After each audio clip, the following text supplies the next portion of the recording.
इस्तेमाल किया कि मैंने बहुत सारे दीवाने देखे हैं, लेकिन उर्दू का एक दीवाना जो डॉक्टर गणेश गायकवाड़ साहब को देखा, ऐसा पूरे हिंदुस्तान में नहीं देखा। मैं उनकी तारीफ करता हूँ। आइए, मैं चाहता हूँ कि उस शायर के हुजूर चलते हैं जो न सिर्फ हिंदुस्तान बल्कि हिंदुस्तान के बाहर जितनी भी जरायद हो और क्या अखबारात हो, उन तमाम में बुल्ढाना ज़िला की नुमाइंदगी करने वाली शख्सियत जनाब रियाज अनवर साहब की है। पिछले दिनों चौथी जमात की एक किताब में उनकी एक नज़्म भी शाये हुई। ये हमारे बुल्ढाना ज़िला के तमाम शोरा कराम ने, हर अहले कलम के लिए ये मैं बोलता हूँ फ़ख्र का मकाम है, क्योंकि फ़िक्र देता है, अलम देता है, हल देता है, वक्त तकदीर के लिखे को बदल देता है। वक्त तकदीर के लिखे को बदल देता है। दर्द बढ़ता है तो शायर को गज़ल देता है, प्यार मरता है तो एक ताजमहल देता है। और खून का वस्फ है औलाद में आने वाला, तुख्म जैसा हो शजर वैसा ही फल देता है। लेकिन रियाज साहब के लिए मैं यूं कहूँगा कि उम्र ढलने पे भी मरता नहीं फनकार का फन, ये शजर सूख भी जाता है तो फल देता है। इस्तकबाल करें जोरदार तालियों से जनाब रियाज अनवर बुल्ढानवी। आज हमारे भाई के जन्मदिन के मुबारक मौके पे हम सब यहाँ जमा हुए हैं और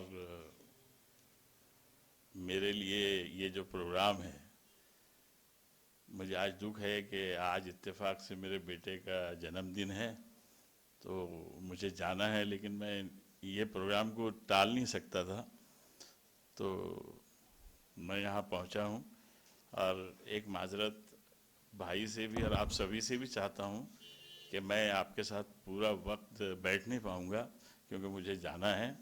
यहाँ शोरा भी बहुत हैं,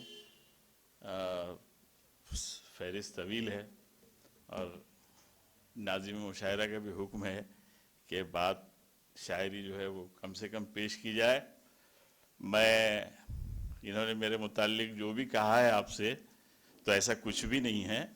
मैं बहुत छोटा सीधा सादा आदमी हूँ और ये उनका बड़कपन है कि मुझे उन्होंने बहुत ऊपर उठाया।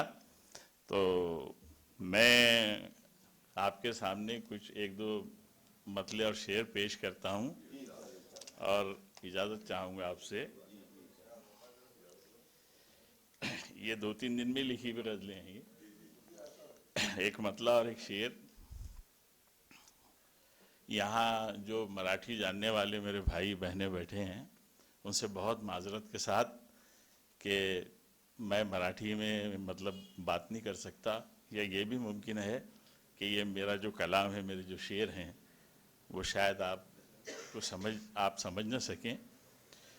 तो मतलब सुनिए, इजाज़त है कि हर ज़ख्म के निशान की तरफ देखते रहे, हर जख्म के निशा की तरफ देखते रहे, फिर अपने हम ज़बां की तरफ देखते रहे। अरे जुबान का शेर है सर, वाह वाह वाह वाह।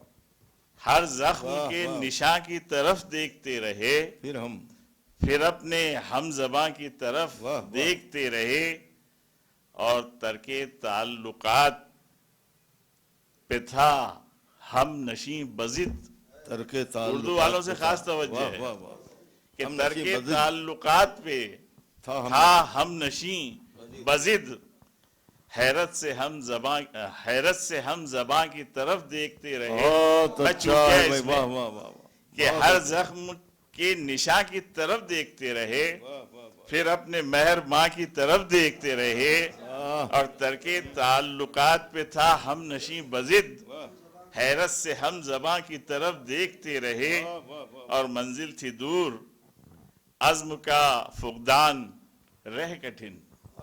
मंजिल थी दूर अज़्म का फुक़दान रह कठिन, कमज़ोर जिस्म जाँ की तरफ देखते रहे, कमज़ोर जिस्म जाँ की तरफ देखते रहे। और एक मतला और एक दो शेर, और हमारे भाई का हुक्म हुआ है तो उन्होंने मुझे एक मराठी गज़ल सुनने के लिए फरमाइश की है। ये मिली जुली मजलिस है, ज़रूरी है। मेरा असल में मामला ये है कि मराठी का मैंने लिखा है बहुत कुछ, लेकिन मेरे पास महफूज नहीं है, क्योंकि मैं डरता हूँ कि मैं अगर मराठी लोगों ज़बान वालों के बीच में से पढ़ूँगा तो मेरी हंसी ना हो जाए कहीं कि ये क्या, क्योंकि वो ज़बान मेरी है नहीं। मेरी मादरी जबान उर्दू है। ये एक दो शेर आप सुन लीजिए कि एक दाग जिंदगी पे लगाने नहीं दिया, एक दाग जिंदगी पे लगाने नहीं दिया, और रिज़्क़े हराम कल्ब ने खाने नहीं दिया। एक दाग जिंदगी पे लगाने नहीं दिया, रिज़्क़े हराम कल्ब ने खाने नहीं दिया। और इतवार क्या है हमने ये जाना न उम्र भर, इतवार क्या है हमने जाना ना ये उम्र भर। जाना ना उम्र भर, त्योहार मुफलिसी ने मनाने नहीं दिया, त्योहार मुफलिसी ने मनाने नहीं दिया। और मंतिक तुम्हारे इश्क की समझे ना हम कभी, मंतिक फिलॉसफी, मंतिक तुम्हारे इश्क की समझे ना हम कभी, आए न पास दूर भी जाने नहीं दिया। मंतिक तुम्हारे इश्क की समझे ना हम कभी, आए न पास दूर भी जाने नहीं दिया। और हमारे भाई ने जिस गज़ल की फरमाइश की थी वो डिलीट हो गई मेरे पास। ये बच्चों के पास भी फ़ोन ज़्यादा रहता आजकल, तो एक मराठी के कुछ शेर सुन लीजिए, अगर आपको अच्छे लगे तो मुझे याद रखिए दुआ में। कि देखिए कि हा देह पाहतो तू, हा देह पाहतो तू जिवंत प्रेत आहे, हा देह पाहतो तू जिवंत प्रेत आहे, ओझे मी या शवाचे उचलून नेत आहे। शुक्रिया शुक्रिया। चलो मेरी हिम्मत बढ़ गई आपकी तालियों से कि मैं मराठी में कुछ कहने के लायक हूँ। हा देह पाहतो तू जिवंत प्रेत आहे, ओझे मी या शवाचे उचलून नेत आहे। मैं हमारे भाई से भी माजरत चाहता हूँ, डॉक्टर साहब से, कि उन्होंने मुझे 1000 मरतबा कहा कि भाई आप ये उर्दू की शायरी छोड़ो, मराठी में लिखो यार, बहुत अच्छा लिखते हो। लेकिन बात यह है कि मेरे दिल में एक डर है कि वे रियाज अनवर की गज़ल कोई अगर मराठी वाला पढ़े तो वो हंसना दे मुझ पर कि यार ये क्या लिखे इन्होंने। तो हा देह पाहतो तू जिवंत प्रेत आहे, ओझे मी या शवाचे उचलून नेत आहे। और स्पर्शले तुला मी, स्पर्शिले तुला मी एक कैफ वेगळाच, स्पर्शले तुला मी एक कैफ वेगळाच, शुद्धीत ही असूनी वाटे नशेत आहे। यहाँ सर है बैठे हुए, मैं आपसे एक गुजारिश यहाँ इतने मजमे के सामने करना चाहता हूँ, क्योंकि सीखने से आदमी छोटा नहीं होता। तो अगर ये इनकी नजर करम मेरे ऊपर हो तो मैं भी कुछ लिख सकूं मराठी में, यानी सीख जाऊं इनसे। तो सर गुजारिश है आपसे। हा देह पाहतो तू जिवंत प्रेत आहे, ओझे मी या शवाचे उचलून नेत आहे, आहे कथा दुखांची ही जीवनाची जत्रा, आहे कथा दुखांची ही जीवनाची जत्रा, भरपूर हर्ष सुख ही भरपूर हर्ष सुख पण या यात्रेत आहे, भरपूर हर्ष सुख पण या यात्रेत आहे।